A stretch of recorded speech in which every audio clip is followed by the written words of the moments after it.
그날은 제 34번째 생일이었습니다. 하지만 그날의 주인공은 제가 아니었지요. 서울의 심장, 평창동에 위치한 시댁의 거대한 저택은 제 생일을 축하한다는 명목 아래 시어머니 박 여사의 지인들로 가득 차 있었습니다. 사학재단 이사장인 박 여사에게 며느리의 생일은 자신의 인맥과 부를 과시하기 위한 또 하나의 사교 파티에 불과했으니까요. 저는 그 화려한 무대 위 이름 없는 조연이었습니다. 4년간 남편 강지훈의 아내로 살며 제 이름 서유진은 희미하게 지워져 갔습니다. 대기업 초연소 부장을 목표로 질주하는 남편을 위해 저는 제 사진작가의 꿈을 기꺼이 접었습니다. 제 카메라는 먼지 쌓인 창고에서 잠들었고 제 손은 남편의 넥타이를 매주고 시댁의 굳은 일을 도맡는 데 익숙해져 갔습니다. 파티의 중심에는 언제나처럼 시어머니 박 여사와 제 남편 강지훈이 있었습니다. 그리고 그들 곁에는 제 친정엄마가 당연하다는 듯 함께 서 있었죠.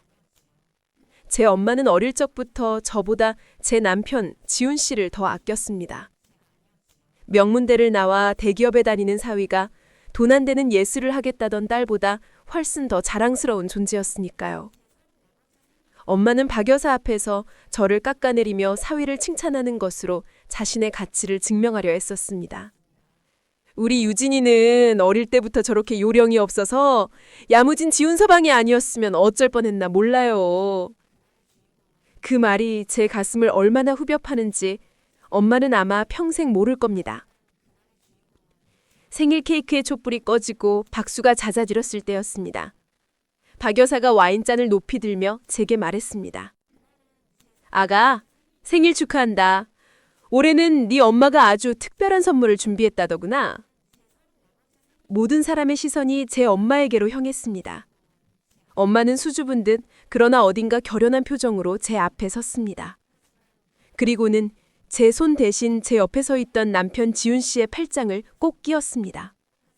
그 모습이 너무도 자연스러워서 저를 포함한 몇몇을 제외하고는 아무도 이상하게 생각하지 않았지요. 엄마는 저를 똑바로 바라보며 세상에서 가장 잔인한 미소를 지었습니다. 유진아, 생일 축하한다.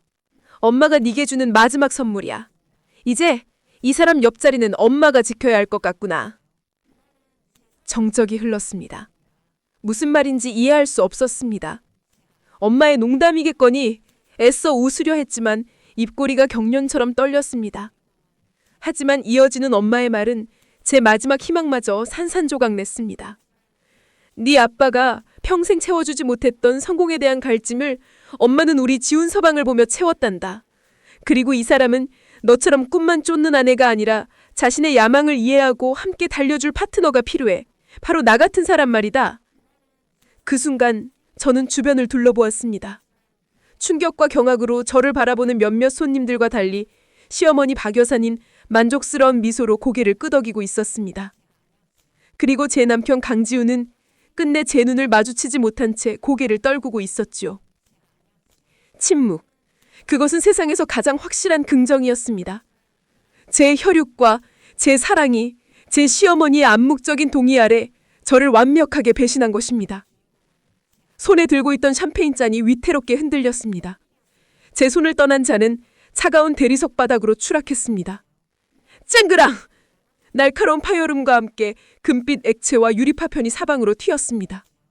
그것은 단순한 잔이 아니었습니다. 제 믿음, 제 사랑, 제 인생, 제가 지난 34년간 쌓아올렸던 세상이 그렇게 박살나 버렸습니다. 파티가 끝난 후 집으로 돌아오는 차 안은 지옥이었습니다. 운전대를 잡은 남편 강지훈은 단 한마디도 하지 않았고 그 숨막히는 침묵은 그 어떤 비명보다도 저를 고통스럽게 했습니다. 그날 파티에서 벌어진 일은 현실이 아니라고 그저 끔찍한 악몽일 뿐이라고 스스로를 몇 번이고 타일렀습니다. 하지만 제 옆자리에 앉아 창밖을 보며 알 수 없는 미소를 짓고 있는 친정 엄마의 얼굴이 그것이 잔인한 현실임을 끊임없이 상기시켜 주었죠. 현관문 앞에 섰을 때 엄마는 마치 이 집의 안주인이라도 된 것처럼 제게 말했습니다. 지훈 서방은 피곤할 테니 너는 저쪽 방에 가서 먼저 쉬려무나. 저는 아무 대답도 하지 않았습니다. 할 수 없었습니다. 제 영혼은 이미 산산조각 나 있었니까요. 저는 비틀거리는 걸음으로 제 방, 아니 한때 남편과 저의 공간이었던 안방으로 향했습니다. 문고리를 접는 손이 사시나무처럼 떨려왔습니다. 문을 열면 모든 것이 거짓말처럼 제자리도 돌아와 있을 거라고 마지막 남은 희망을 붙들고 싶었습니다. 하지만 문에 다가갈수록 안에서 새어나오는 소리가 제 발을 굳게 만들었습니다. 처음에는 알아들을 수 없는 낮은 속삭임이었습니다. 이내 제가 너무나도 잘 아는 두 사람의 목소리가 뒤섞여 들려왔습니다. 그리고 그 목소리들 사이로 제가 한 번도 들어본 적 없는 젖고 질척한 소리가 간헐적으로 이어졌습니다. 심장이 킁 하고 바닥으로 떨어지는 것 같았습니다. 이명이 귀를 때렸습니다. 아닐 거라고, 내가 잘못 들은 것일 거라고 부정하며 저는 홀린 듯 문에 귀를 가져다 댔습니다. 장모님, 역시. 남편의 욕정에 잠긴 거친 숨소리였습니다. 쉿! 누가 장모님이야? 이제부터는 이름으로 불러, 지훈 씨. 엄마의 낯설고 교태 섞인 목소리가 뒤따랐습니다. 그들의 대화 사이로 침대 스프링이 삐걱거리는 소리와 살이 부딪히는 마찰음이 제 고막을 잔인하게 파고들었습니다. 지훈 씨, 장모님. 강지호는 타액으로 번들거리는 장모님의 탐욕스러운 젖가슴을 마음껏 능욕하고 있었다. 그들은 점점 추악한 짐승으로 변해가고 있었다. 세상의 모든 소리가 사라졌습니다. 시각도 청각도 모든 감각이 마비되는 것 같았습니다. 제 혈육인 어머니와 제 사랑이었던 남편이 저의 가장 신성한 공간에서 저의 부재를 틈타 서로의 몸을 탐하고 있었습니다. 그곳은 단순한 불륜이 아니었습니다. 그것은 제 존재 자체를 능멸하고 파괴하는 가장 끔찍하고 더러운 의식이었습니다. 제가 그곳에 서 있다는 것은 엄마였습니다. 그녀는 행위의 절정에서도 저를 발견하고는 조금도 당황하지 않았습니다. 오히려 저를 향해 땀으로 번들거리는 얼굴로 희열과 조소가 섞인 미소를 지어 보였습니다. 마치 이것 봐, 이게 너와 나의 차이야 라고 말하는 것 같았지요. 그 미소를 본 순간 제 안의 무언가가 툭 하고 끊어져 버렸습니다. 저는 비명도 지르지 않았습니다. 눈물도 흘리지 않았습니다. 그저 조용히 문을 닫고 돌아섰습니다. 제 머릿속은 차갑게 비워져 있었고 심장은 더 이상 뛰지 않는 것 같았습니다. 얼마 후 옷을 꿰어입은 두 사람이 거실로 나왔습니다. 지훈 씨는 죄인처럼 고개를 숙였지나 그 모습은 위선일 뿐이라는 것을 이제는 알았습니다. 엄마는 방금 전에 광란이 거짓말이었다는 듯 우아하게 소파에 앉아 립스틱을 고쳐 발랐죠. 어떻게 사람이 그럴 수가 있어? 제 목소리는 감정 없이 메말라 있었습니다. 제 물음에 엄마는 거울을 보며 차갑게 대답했습니다. 사람? 나는 더 이상 네 엄마가 아니야. 나는 이제 내 욕망에 충실한 한 명의 여자일 뿐이다. 그리고 네 남편은 너 같은 어린애가 아니라 나처럼 성숙한 여자를 더 원하더구나. 몸도 마음도 말이다. 성공하고 싶다며? 지훈 서방을 위해서라면 이 엄마는 뭐든지 할 수 있어. 이 몸뚱이 하나 바치는 것 짐이야. 그녀의 말에 저는 역겨우며 속이 뒤틀리는 것을 느꼈습니다. 저는 고개를 돌려 지훈 씨를 보았습니다. 그는 끝까지 저를 외면한 채 말했습니다. 미안하다. 하지만 장모님은 나를 남자로 만들어줘. 당신에게서는 느낄 수 없었던 거야. 모든 것이 끝났습니다. 더 이상의 대화는 무의미했습니다. 그들은 인간이 아니었습니다. 저는 아무 말 없이 드레스룸으로 향했습니다. 가장 큰 캐리어를 꺼내 제 물건들을 담기 시작했습니다. 그가 사준 옷, 그가 선물한 가방, 우리의 추억이 담긴 모든 물건들을 갈기갈기 찢어 바닥에 내던지고 싶었지만 그럴 힘조차 없었습니다. 제가 챙긴 것은 오직 몇 벌의 낡은 옷과 제 영혼이었던 카메라 몇 개와 제 이름으로 된 통장 몇 개뿐이었습니다. 짐을 다 쌌을 때 저는 마지막으로 그 더럽혀진 침실을 바라보았습니다. 그리고 협탁 위의 메모장에 제 피를 섞어 쓰는 심정으로 한 문장을 남겼습니다. 내가 성공하는 걸 지켜봐! 그것은 저주가 아니었습니다. 제 자신에게 하는 맹세였고 짐승만도 못한 두 사람에게 던지는 가장 강력한 예고편이었습니다. 캐리어를 끌고 거실로 나왔을 때 두 사람은 놀란 눈으로 저를 바라보았습니다. 저는 그들의 걸굴을 한 번씩 훑어본 뒤 아무 말 없이 현관문을 향해 걸었습니다. 잠깐만! 유진아! 이 밤에 어딜 가려는 거야? 엄마의 다급한 목소리가 등 뒤에 꽂혔지만 저는 돌아보지 않았습니다. 현관문을 열고 닫았습니다. 찰칵! 하고 잠금새가 걸리는 소리가 제 과거의 지옥과 완벽한 단절을 알리고 있었습니다. 서울역의 인파 속에서 저는 하염없이 전광판을 바라보았습니다. 목적지는 없었습니다. 그저 이곳이 아니면 어디든 괜찮다는 생각뿐이었지요. 그때 부산이라는 두 글자가 눈에 들어왔습니다. 제가 아는 사람 하나 없는, 저를 아는 사람 하나 없는 완벽히 낯선 도시.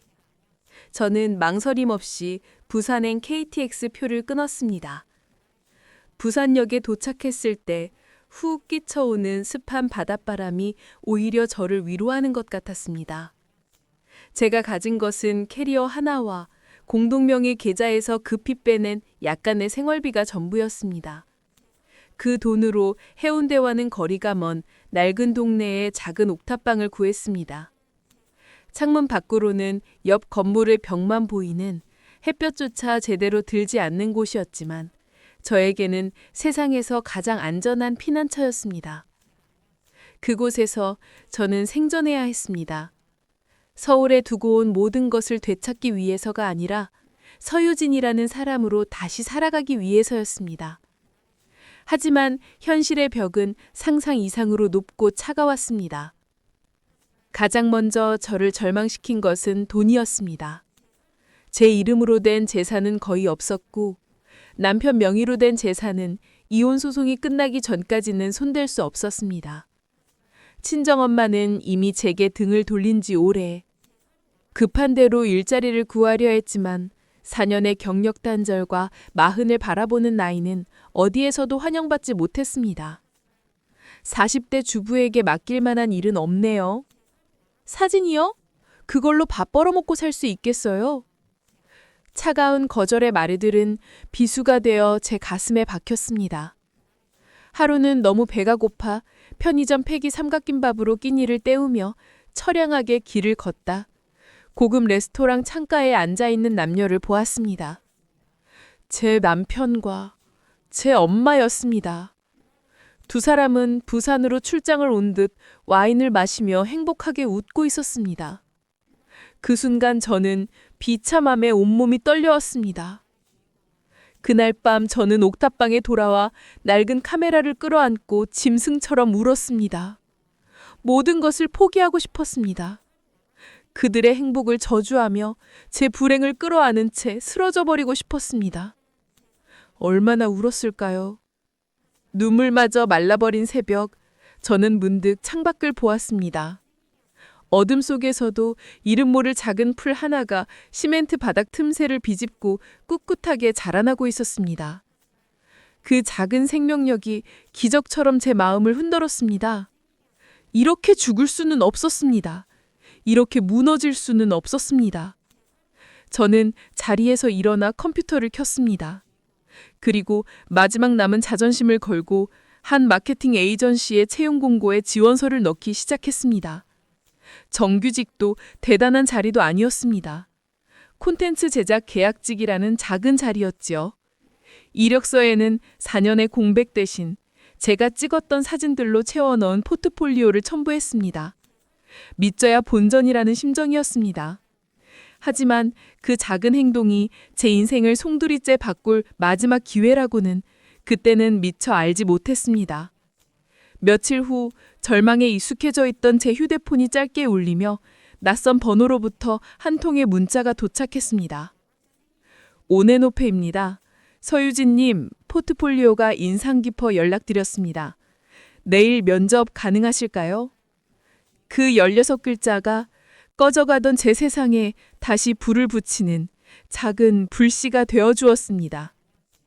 면접을 보러 가는 날 저는 옷장 앞에서 한참을 망설였습니다. 가진 옷 중 가장 단정한 옷을 골라 입었지만 마음은 불안하기만 했지요. 수십 번의 거절 끝에 찾아온 기회. 이번에도 실패하면 정말 끝이라는 생각에 발걸음이 천금만금 무거웠습니다. 온앤오프의 사무실은 해운대 고층 빌딩 안에 있었습니다. 문을 열고 들어선 순간 저는 이곳이 제가 알던 회사들과는 전혀 다른 세상이라는 것을 직감했습니다. 딱딱한 정장 대신 자유로운 옷차림의 젊은이들, 칸막이 없는 개방적인 공간, 그리고 벽 한쪽을 가득 채운 창의적인 아이디어들. 그곳은 살아 숨쉬는 유기체처럼 역동적인 에너지로 가득했습니다. 대표실에서 저를 기다리고 있던 남자, 차현우는 그런 회사의 분위기를 그대로 닮은 사람이었습니다. 그는 위협적인 태도로 저를 평가하는 대신 따뜻한 커피 한 잔을 건네며 제 긴장을 풀어주었죠. 먼 길 오시느라 고생하셨습니다. 편하게 앉으세요, 유진 씨. 그는 제 이력서를 보는 둥 마는 둥 하더니 제 포트폴리오를 아주 오랫동안 들여다보았습니다. 그의 시선은 사진 한 장 한 장에 아주 깊숙이 머물렀습니다. 마치 사진 너머에 있는 제 영혼을 들여다보는 것 같지요. 침묵이 길어질수록 제 심장은 점점 더 빠르게 뛰었습니다. 한참 후 그가 마침내 입을 열었습니다. 이 사진들, 유진 씨가 직접 다 찍으신 겁니까? 네, 그렇습니다. 사진에 담긴 이야기들이 참 아프고 또 따뜻하네요. 아프고 따뜻하다. 제 사진을 보고 그렇게 말해준 사람은 그가 처음이었습니다. 그는 제 경력의 공백이나 나이를 묻지 않았습니다. 대신 제 사진 속에 담긴 감정을, 제 삶을 읽어내고 있었습니다. 유진 씨, 혹시 이 사진 속 할머니 손을 찍을 때 어떤 생각을 하셨습니까? 그의 질문에 저는 저도 모르게 제 이야기를 털어놓기 시작했습니다. 시장에서 나무를 팔던 할머니의 깊게 팬 주름과 그 주름 속에 담긴 한평생의 희로애락에 대해, 그리고 그 모습을 통해 제 자신의 처지를 위로받았던 순간에 대해. 제 이야기가 끝나자 그는 조용히 미소 지었습니다. 역시 그렇군요. 유진 씨는 사람의 마음을 찍는 분이었습니다. 우리가 찾는 사람이 바로 그런 사람입니다. 그는 제게 컨텐츠 마케터라는 직함을 제안했습니다. 제품을 파는 것이 아니라 제품에 담긴 이야기를 찾아내어 사람들의 마음을 움직이는 일. 그것은 제가 평생 사진을 통해 해왔던 일과 정확히 맞닿아 있었습니다. 그런데 대표님, 저는 경력도 없고 나이도... 경력이나 나이는 숫자에 불과합니다. 저는 유진 씨의 눈을 믿습니다. 세상을 따뜻하게 바라볼 줄 아는 그 눈이 우리 회사에 꼭 필요합니다. 그 순간 제 눈에 뜨거운 눈물이 고였습니다. 돈 안 되는 예술, 쓸모없는 취미라며 제 인생을 부정했던 세상 속에서 처음으로 제 존재를 온전히 인정해주는 사람을 만난 것입니다. 그는 제 과거가 아닌 저의 가능성을 보고 있었습니다. 그날 저는 합격했습니다. 사무실을 나오는 길, 부산의 햇살이 제 어깨를 따스하게 감싸주었습니다. 마치 괜찮다고, 이제 다 괜찮을 거라고 말해주는 것 같았지요. 다음 날 아침 저는 설레는 마음으로 첫 출근을 했습니다. 낯선 일과 낯선 사람들. 모든 것이 두려웠지만 괜찮았습니다. 제 가치를 알아봐주는 단 한 사람. 그 사람이 있다는 사실만으로도 저는 세상을 다 가진 것처럼 든든했습니다. 그렇게 저의 두 번째 인생이 한 줄기 빛과 함께 다시 시작되고 있었습니다. 입사 후 저는 잃어버렸던 10년을 보상받으려는 사람처럼 일에 미친 듯이 몰두했습니다. 매일 밤 사무실의 불을 가장 늦게 껐고 주말에는 부산의 골목골목을 누비며 사람들의 이야기를 카메라에 담았습니다. 40대의 신입. 저를 향한 동료들의 의심 어린 시선을 이겨낼 방법은 오직 실력뿐이라고 생각했습니다. 얼마 후 회사에 위기가 찾아왔습니다. 우리가 공들여 준비하던 대기업의 경쟁 프레젠테이션에서 연달아 고배를 마신 것입니다.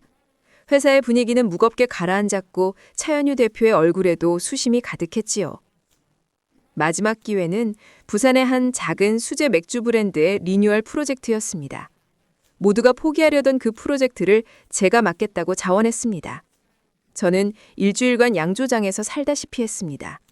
맥주를 만드는 젊은 사장님의 땀과 철학을, 그의 꿈을 카메라에 담고 그의 이야기를 글로 옮겼습니다. 그리고 저는 프레젠테이션 당일 파격적인 제안을 했습니다. 우리는 맥주를 광고하지 않겠습니다. 우리는 꿈을 포기하지 않은 한 청년의 이야기를 팔겠습니다. 저는 화려한 광고 시안 대신 제가 찍은 흑백 사진 몇 장과 짧은 다큐멘터리 영상을 보여주었습니다. 광고주의 눈이 흔들리는 것을 보았고 그날 우리는 기적처럼 계약을 따냈습니다. 그 캠페인은 그야말로 초대박을 터뜨렸습니다. 광대가 맥주라는 이름의 그 맥주는 진심이라는 무기로 젊은이들의 마음을 사로잡고 전국적인 브랜드로 성장했습니다. 이 성공을 시작으로 저는 회사의 모든 핵심 프로젝트를 이끄는 존재가 되었습니다. 동료들은 더 이상 저를 낙하산이라고 부르지 않았습니다. 그들은 저를 서유진 팀장님이라고 존경을 담아 불렀습니다. 서 팀장이라는 이름은 잃어버렸던 제 자신을 되찾아 주었습니다. 저는 더 이상 누군가의 아내, 누군가의 딸이 아니었습니다. 제 실력과 이름으로 세상에 우뚝 선 당당한 전문가였습니다. 제 안에서 잠자고 있던 사자가 마침내 포효하기 시작한 것입니다. 제 성공을 누구보다 기뻐해 준 사람은 현우 씨였습니다. 그는 제가 능력을 마음껏 펼칠 수 있도록 모든 지원을 아끼지 않았습니다. 우리는 단순한 대표와 팀장을 넘어 서로에게 가장 큰 영감을 주는 창의적인 파트너가 되어가고 있었습니다. 그러던 어느 날 그는 저에게 더 큰 세상을 보여주었습니다. 서 팀장님, 이제 우리만의 날개를 펼칠 때가 된 것 같습니다. 그는 저에게 함께 회사를 만들자고 제안했습니다. 그의 모든 것을 걸고 저와 함께 새로운 신화를 만들고 싶다고 했습니다. 그의 눈빛은 저에 대한 무한한 신뢰로 가득했습니다. 과거의 저는 누군가의 성공을 위한 발판이었지만 이제 저는 누군가의 꿈 그 자체가 되어 있었습니다. 저는 그의 손을 잡았습니다. 그렇게 우리의 회사 H 크리에이티브가 세상에 첫 발을 내딛었습니다. H 크리에이티브의 시작은 거친 바다 위에 띄운 작은 뗏목과 같았습니다.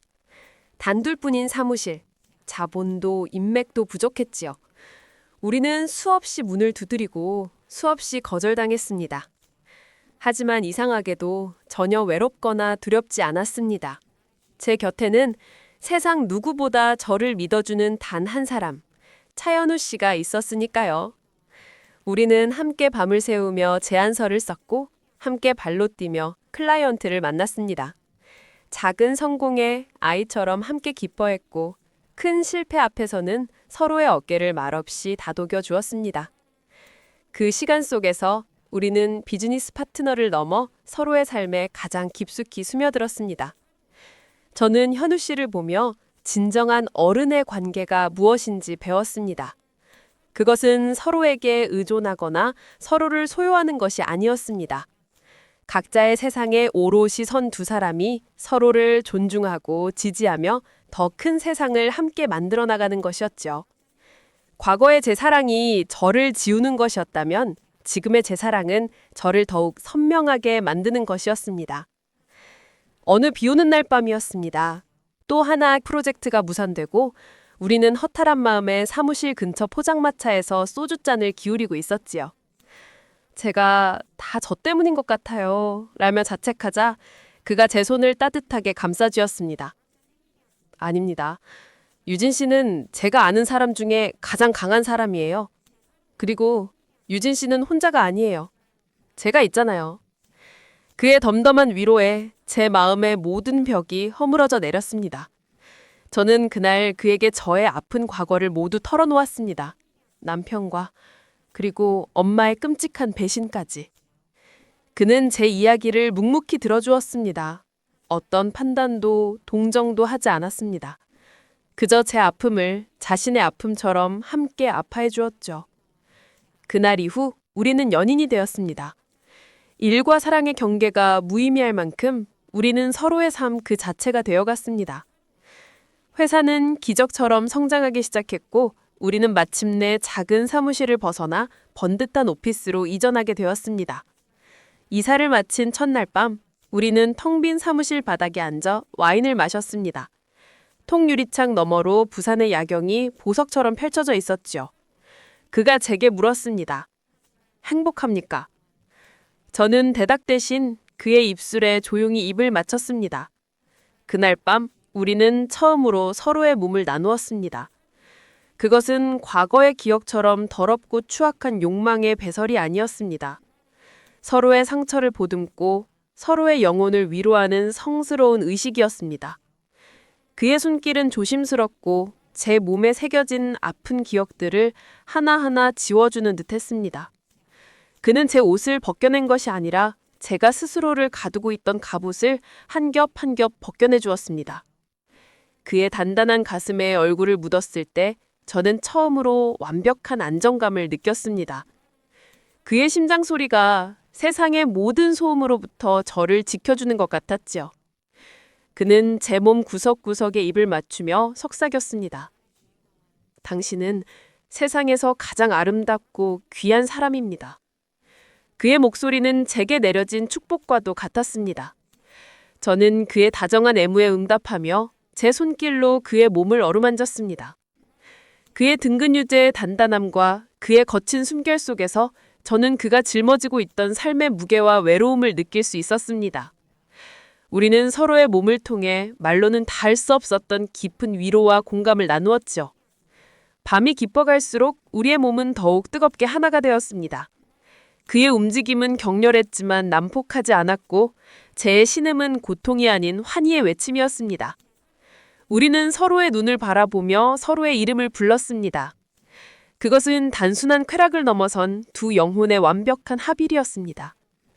제 몸을 파고드는 그의 온기 속에서 저는 과거의 더러운 기억들이 깨끗이 정화되는 것을 느낄 수 있었습니다.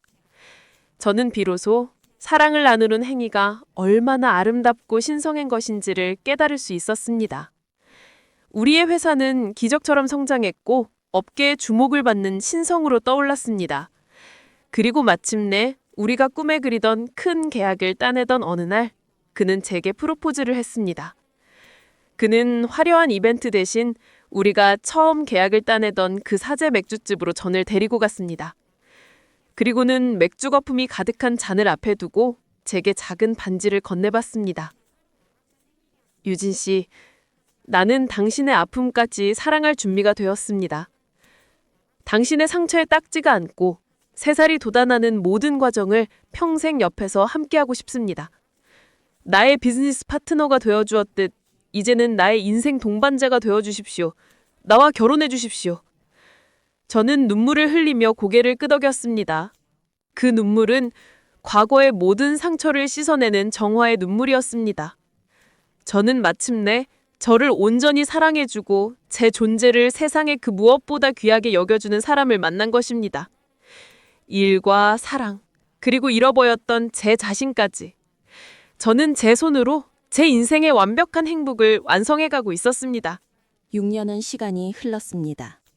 부산 해운대의 가장 높은 빌딩, 그 최상층에 자리한 제 사무실 통창 너머로 망망대해가 하늘과 맞닿아 있었습니다. 6년 전 모든 것을 버리고 도망치듯 찾아온 이 도시의 바다는 이제 저의 성공을 비추는 거대한 거울이 되어주었지요. 제가 차연호 대표와 함께 설립했던 H 크리에이티브는 이제 국내 굴지의 미디어 대기업에 인수되어 그룹의 핵심 브랜딩을 책임지는 H미디어 그룹의 심장이 되어 있었습니다.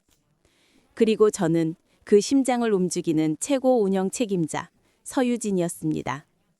더 이상 저는 낡은 정장 차림으로 면접장을 전전하던 초라한 여자가 아니었습니다. 수십 명의 팀원들이 제 말 한마디에 집중했고 제가 서명하는 서류 한 장에 수십억의 프로젝트가 움직였습니다. 제 안에는 과거의 상처가 남긴 위축감 대신 수많은 성공을 통해 쌓아올린 단단한 자신감이 자리 잡고 있었지요. 남편이자 최고의 파트너인 현호 씨는 그룹의 최고 H 크리에이티브 책임자 CCO가 되어 언제나 제 곁에서 가장 큰 힘이 되어 주었습니다. 우리는 서로에게 기댄 것이 아니라 나란히 서서 각자의 제국을 건설했고 그 두 제국을 합쳐 누구도 넘볼 수 없는 하나의 왕국을 완성했습니다. 그러던 어느 날 그룹의 새로운 성장 동력을 위한 서울 진출 TF가 꾸려졌습니다. 프로젝트의 총괄 책임자는 당연히 저였습니다. 서울. 제게 애증이 뒤섞인 그 이름. 언젠가는 넘어야 할 산이었고 이제 때가 온 것이었습니다. 수많은 인수합병 후보 기업들의 리스트가 제 책상 위로 올라왔습니다. 며칠 밤낮으로 보고서를 검토하던 중이었습니다. 유망한 중소 컨설팅 회사의 조직 구성도 그 빼곡한 이름들 사이에서 제 손가락이 돌처럼 굳어버렸습니다. 영업 2팀, 차장, 강지훈. 심장이 쿵 하고 내려앉았지만 제 표정에는 아무런 변화도 없었습니다. 6년 전이었다면 심장이 갈기갈기 찢기는 고통을 느꼈을 그 이름이 이제는 그저 무감각한 텍스트로 보일 뿐이었습니다. 대한민국 최고의 기업에서 최연소 부장을 꿈꾸던 그는 이제 평범한 중소기업의 차장이 되어 있었습니다. 한때는 제 세상의 전부였던 남자는 이제 제가 인수할지도 모르는 회사의 수많은 부품 중 하나일 뿐이었지요. 보고서의 다른 페이지에는 제 어머니의 근황도 간략히 적혀 있었습니다. 강지훈과 재혼한 뒤 무리한 사업 투자로 큰 빚을 지고 지금은 평창동 저택마저 처분한 채 조용히 살고 있다는 내용이었습니다. 그날 저녁 저는 현우 씨에게 이 사실을 담담히 이야기했습니다. 그는 제 손을 말없이 잡아주었지요. 괜찮아. 이 프로젝트 다른 사람에게 맡겨도 돼. 저는 고개를 저었습니다. 아니요. 괜찮아요. 아니, 오히려 잘 됐어요. 이제는 마주해야죠. 며칠 후 저는 이사회를 소집했습니다. 그리고 서울 진출의 신호탄이 될 대규모 이벤트를 제안했습니다. 인수합병을 공식적으로 알리고 H미디어 그룹의 비전을 선포하는 자리를 서울에서 갖겠습니다. 업계의 모든 주요 인사를 초청하는 가장 화려하고 성대한 파티가 될 겁니다. 제안은 만장일치로 통과되었습니다. 몇몇은 의아해했습니다. 효율을 중시하던 제가 왜 이렇게 상징적인 행사에 힘을 쏟는지. 하지만 현우 씨는 알고 있었습니다. 제 눈빛 속에 단단한 결심을. 이것은 복수가 아니었습니다. 복수는 상대를 내 세상의 중심에 놓아야만 가능한 어리석은 감정이니까요. 이것은 증명이었습니다. 당신들이 틀렸고 내가 옳았다는 것을 보여주는 것. 당신들이 그릇이 작다며 내팽개쳤던 나의 세상이 얼마나 크고 눈부시게 성장했는지를 똑똑히 확인시켜주는 것. 그것으로 더해 길었던 과거와의 작별 인사를 하려는 것이었습니다. 파티 준비는 일사천리로 진행되었습니다. 장소는 서울의 심장, 남산이 한눈에 내려다 보이는 최고급 호텔의 스카이 라운지로 정해졌습니다. 대한민국의 내로라 하는 기업가, 아티스트, 투자자들이 초청자 명단에 이름을 올렸습니다. 물론 우리가 인수할 회사의 임직원들도 모두 초대되었지요. 강지훈 차장, 그의 이름 석자 위에도 선명하게 체크 표시가 되었습니다. 파티를 며칠 앞둔 어느 날, 저는 드레스를 고르기 위해 VVIP 전문 살롱을 찾았습니다. 수십 벌의 드레스가 제 앞에 펼쳐졌지만 제 눈을 사로잡은 것은 단 한 벌이었습니다. 밤하늘을 담은 듯한 깊고 우아한 블랙 실크 드레스. 화려한 장식 하나 없이도 몸의 곡선을 따라 흐르는 완벽한 재단과 고급스러운 광책만으로 압도적인 존재감을 뽐내는 옷이었습니다. 그 드레스를 입고 거울 앞에 섰을 때 저는 알 수 있었습니다. 이 옷은 지금의 서유진을 위한 옷이라는 것을. 파티 당일 호텔의 최고층 스위트룸은 다가올 전쟁을 앞둔 여왕의 성체와도 같았습니다. 전문 아티스트들이 제 머리와 얼굴을 완벽히 맛만지는 동안 저는 창밖으로 펼쳐진 서울의 풍경을 무심하게 내려다보았습니다. 6년 전 저를 벼랑 끝으로 몰고 갔던 바로 그 도시가 이제는 제 발 아래 엎드려 있었습니다. 모든 준비가 끝나고 스태프들이 모두 물러갔습니다. 방 안에는 저와 턱시도를 입은 저를 기다리던 현우 씨 단 둘만이 남았습니다. 그는 말없이 제게 다가와 제 어깨를 감싸 안아 주었지요. 거울 속에 비친 우리의 모습은 마치 한 쌍의 흑표처럼 우아하고 강인해 보였습니다. 괜찮아? 그의 나지막한 목소리에 저는 고개를 저었습니다. 아니요, 괜찮아요. 아니, 오히려 설레요. 이제는 마주해야죠. 그의 눈은 장난스러우면서도 깊은 욕망으로 이글거렸습니다. 저는 그의 의도를 알아채고 나즈니 웃었습니다. 그는 제 손을 잡고 스위트룸의 가장 안쪽에 있는 욕실로 저를 이끌었습니다. 욕실의 벽 한 면은 전체가 통유리로 되어 있어 서울의 야경이 파노라마처럼 펼쳐져 있었지요. 그리고 그 야경을 마주한 채 거대한 대리석 욕조가 웅장하게 자리 잡고 있었습니다. 욕조에는 이미 뜨거운 김이 피어오르는 따뜻한 물이 가득 채워져 있었고 물 위에는 붉은 장미꽃잎들이 관능적으로 떠 있었습니다. 그는 제 등 뒤에 서서 제 드레스의 지퍼에 손을 가져갔습니다. 오늘 밤 세상은 당신의 것입니다. 나의 여왕님. 지퍼가 내려가는 소리와 함께 팽팽한 실크 드레스가 제 몸에서 스르르 흘러내렸습니다. 바닥에 떨어진 검은 드레스는 마치 허물을 벗은 뱀의 껍질처럼 보였습니다. 속옷 하나 걸치지 않은 제 알몸이 도시의 불빛과 욕실의 은은한 조명 아래 고스란히 드러났습니다. 그는 제 몸을 돌려세워 턱시도 재킷을 벗어던졌습니다. 그리고는 제게 키스하며 셔츠의 단추를 하나씩 풀어내렸지요. 그의 단단하고 잘 짜여진 근육이 드러났고 저는 그의 가슴에 손을 얹어 심장박동을 느꼈습니다. 그것은 저를 향한 갈망으로 세차게 뛰고 있었습니다. 우리는 서로의 마지막 남은 옷들을 벗겨내고 완전한 나신으로 서로를 마주했습니다. 그의 뜨거운 시선이 제 몸의 곡선을 따라 훑어내렸습니다. 부끄러움은 없었습니다. 오직 사랑하는 남자 앞에서 가장 아름다워 보이고 싶은 여자의 본능만이 남아있을 뿐이었지요. 그는 저를 안아들어 따뜻한 물이 담긴 욕조 안으로 조심스럽게 내려놓았습니다. 물결과 함께 붉은 장미꽃잎들이 제 몸을 감쌌습니다. 그는 제 반대편에 앉아 물 위에 떠있는 장미꽃잎 하나를 집어들어 제 입술에 가져다 댔습니다. 장미보다 당신의 입술이 더 붉고 향기롭군. 그의 손은 물속에서 제 허벅지를 부드럽게 쓰다듬기 시작했습니다. 저는 그의 도발에 응답하며 발끝으로 그의 단단한 중심부를 간질렸지요. 그의 입에서 나지막한 신음이 새어나왔습니다. 우리의 유희는 점점 더 다대해졌습니다. 그의 손은 제 몸의 가장 은밀한 곳을 탐험했고 저는 그의 애무에 맞춰 몸을 비틀며 교성을 흘렸습니다. 욕조의 물은 우리의 움직임에 따라 넘실거렸고 뜨거운 김과 장미 향기가 욕실을 가득 채웠습니다.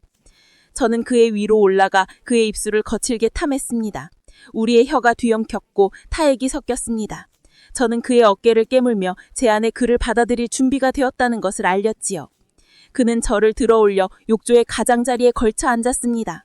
그리고는 제 다리를 벌려 그의 뜨거운 욕망을 제 안에 밀어넣었습니다. 창밖을 화려한 야경을 배경으로 우리는 가장 원초적이고 격렬한 사랑을 나누기 시작했습니다. 아, 현우 씨, 더 말해봐. 내가 당신을 얼마나 원하는지 느껴보게 해줄 테니까. 현우 씨, 사랑하는 만큼 더 깊이 넣어주세요. 우리의 몸이 부딪히는 소리, 거친 숨소리, 그리고 애타는 신음소리가 욕실을 가득 채웠습니다. 저는 그의 목을 끌어안고 절정의 순간을 마주했습니다. 온몸이 부서질 듯한 쾌감 속에서 저는 과거의 모든 상처와 아픔이 깨끗이 씻겨나가는 것을 느꼈습니다. 얼마나 시간이 흘렀을까요? 격정적인 행위가 끝나고 우리는 서로를 끌어안고 숨을 골랐습니다. 그의 심장 소리를 들으며 저는 완약한 평온함을 느꼈습니다. 그가 제 젖은 머리카락을 넘겨주며 제 이마에 입을 맞췄습니다. 이제 당신의 세상을 보여줄 때야. 저는 고개를 끄덕였습니다. 그의 사랑으로 완벽히 충전된 저는 이제 어떤 것도 두렵지 않았습니다. 파티의 시작을 알리는 비서의 목소리가 인터폰으로 들려왔습니다. 저는 욕조에서 일어나 가운을 걸고 거울 앞에 섰습니다. 사랑으로 젖은 제 모습은 그 어떤 보석보다도 관능적으로 빛나고 있었습니다. 이제 과거의 망경들을 제 발 아래 무릎 꿇릴 때였습니다.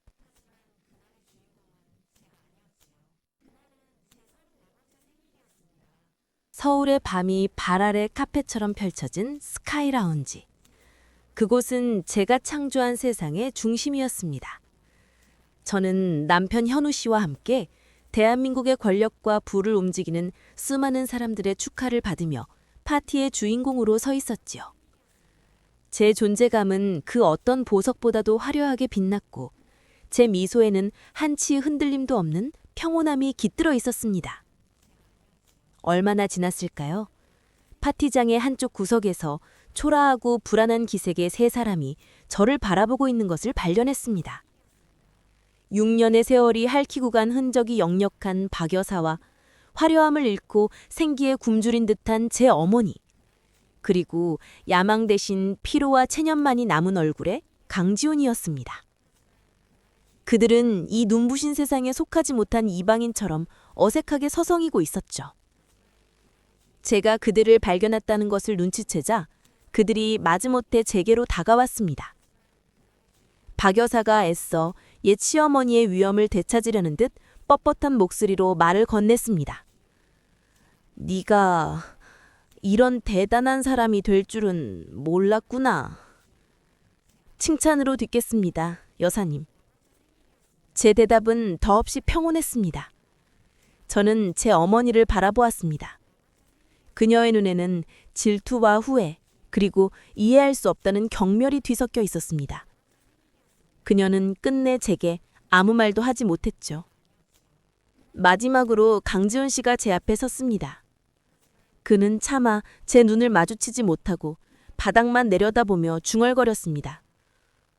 내가 틀렸었다. 미안하다. 저는 그를 가만히 바라보았습니다. 그의 사과에 제 마음은 조금도 움직이지 않았습니다. 분노도 연민도 아니었습니다. 그저 완벽한 무관심이었습니다.